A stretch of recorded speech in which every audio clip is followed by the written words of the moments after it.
একটি সিঁদুরের কৌটা ও সঙ্গে দক্ষিণা দিয়েছেন। তাই মা বড় ভক্তিমতী বুদ্ধিমতী, এই চেতনা রয়েছে।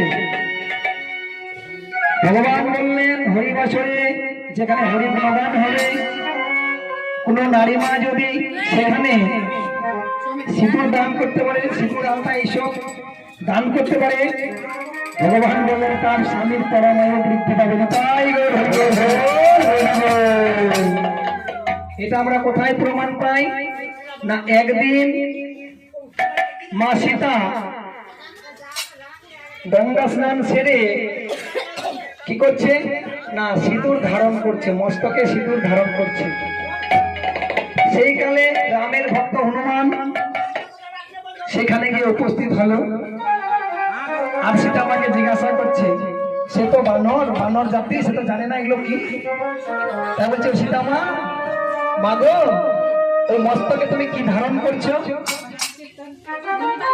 মস্তকে তুমি কি ধারণ করছো মা? সীতা মা বলছে, আরে হনুমান তুই শুনবি আমি মস্তকে কি ধারণ করছি? আরে আমি মস্তকে ধারণ করছি তোর প্রভু দেওয়া সিঁদুর রে। তো মা, তোমার প্রভুর দেওয়া সিঁদুর তুমি মস্তকে ধারণ করছো কেন?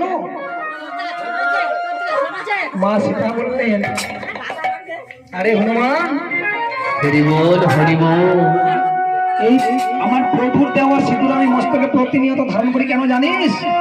কেন না, আমরা নারী জাতিরা যত লম্বা করে সিঁদুর পরব আমাদের পরম প্রচুর তত আয়ু বেড়ে যাবে। তাই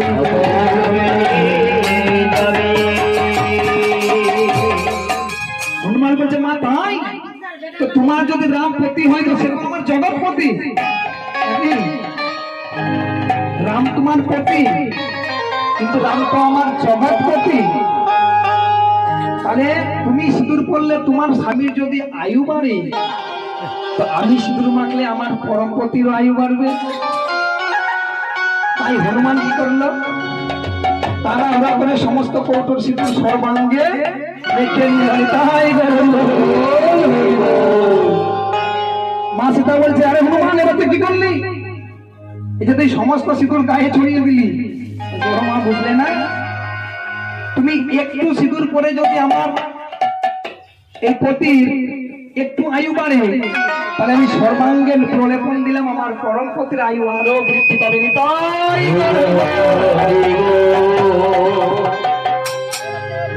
তাই বিশেষ করে যেখানে হনুমান পূজা হয় মায়েরা, এখানে নয়, এখানে দিতে বলছি না আমি, বিশেষ করে যেখানে হনুমান পূজা হবে সেখানে বুদ্ধিমতী মায়েরা দেখবেন আলতা সিঁদুর এইসব দান করে, কারণ তারা জানে এই সিঁদুরের মাহাত্ম্য কি। তাই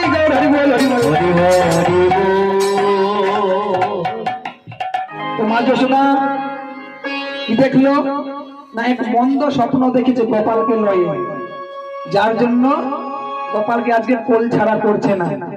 কি স্বপ্ন দেখেছে না, মা যশোদা বলছে, কালী দহের ওই কালী কপালে আমার ডুবিতেছে